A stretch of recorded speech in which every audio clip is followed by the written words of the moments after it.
Now, it's Pride Month, it's June, and under the Biden administration, they used to party long and hard, marking the occasion. They even lit up the White House for Pride Month.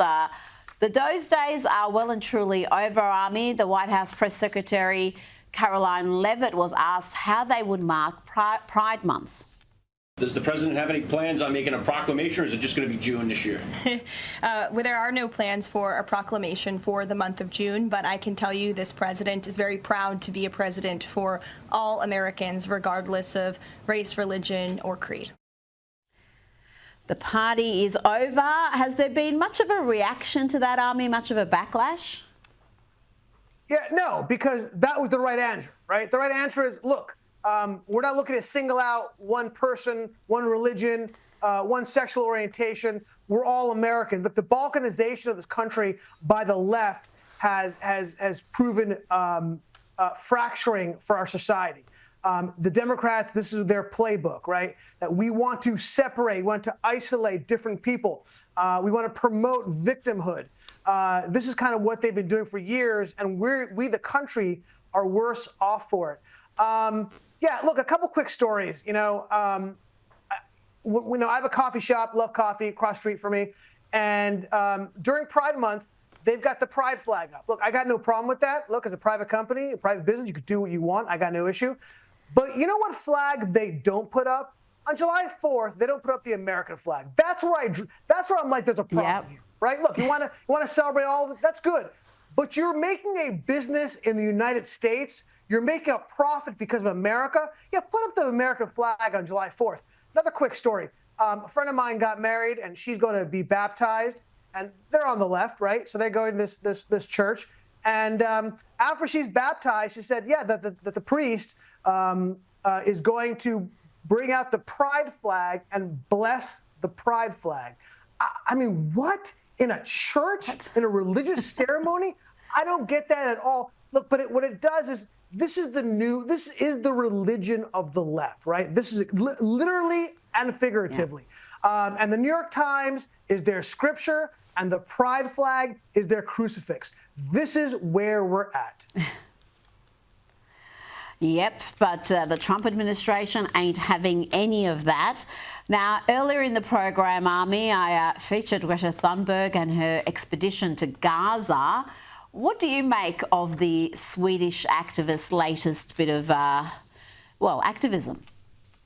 Yeah, she's a gross, narcissistic fool. Was that clear enough for you? Was that enough? Like, did I hedge my bets there? No, she's an awful, terrible person. Pretty clear. I want to do a how dare you to an Israeli naval corvette with its 32 launch cells of Barak air-to-surface missiles. I want her to pull that with the IDF, okay? See how far that gets. I want to be there for that. Look, they're saying they're starving Gaza, right? Feed Gaza. Yeah, I don't think you're the one feeding Gaza. I think you may have forgotten that Israel has sent 1.6 million tons, 1.6 tons of food to the Gazans to feed them. Look, there's been a connection between radical environmentalism and the Palestinians for years. I mean, if you go to an environmental rally, you will always see a Free Palestine rally at the same time. That should say it all to you right there. Well, it's the usual suspect. There is this unholy alliance between the hard left with Islamists. It's all, they share a common enemy, which is the West and conservatives. Staying in that region, though, I want to ask you about Donald Trump. He's been quite clear now with the Iranian regime that they must fully dismantle their nuclear enrichment program as part of any deal they want to have to ease the sanctions that are crushing the country. Army, Tehran's not going to be very happy to hear this. The Trump administration has given some mixed messages to the mullahs, but the key goal is to stop them from developing a nuclear weapon. Yeah, look, I think mixed messages is the perfect way of saying it. It's not clear what's going on with the Trump administration and Iran, right? We're hearing reporting, we're hearing Trump saying certain things. I think that the reporting was that, in fact, he was going to allow enrichment. Actually, the reporting was that it was going to be a similar deal to the first Iran deal, which obviously would be a problem for Israel and the United States. And then if Trump then trying to clarify by saying, no, I'm saying there's no enrichment. We don't know where it is. This could be Trump playing good cop, bad cop. And he's playing both the roles, which is the traditional way of playing good cop, bad cop, right? I think he's also scared that Israel will, in fact, launch a unilateral attack on Iran, right? I think that Israel is scared. They're looking at what has gone on with the Houthis and gone on with Syria and potentially with Iran, and they're like, what's going on here? And there's been a lot of noise of them attacking Iran on their own. I don't think Trump was looking for that, and I think he's trying to preempt that by making this statement.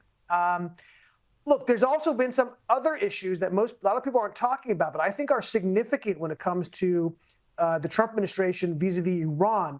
There's been a bit of a purge in the Trump administration and the NSC when it comes to Iran hawks, right? A number of people in the Iran administration who's taken a very hard line against Iran have been summarily fired or moved to different positions within the administration. And that's an issue. And the reporting going on is that he's looking for Iran doves that align more with the vice president, his isolationist wing of the party, than the more traditional Republican hawkish position in Israel. And that's disturbing. Again, these are all things that Trump is good at his grand master plan, right? And we don't know if he's doing, in fact, this is all negotiation or ploy or actually what he's doing. We're not going to know until it's done. So we'll see. Yep, well, we'll see what's happening. Ami Horowitz, thank you so much for your insights. Appreciate it.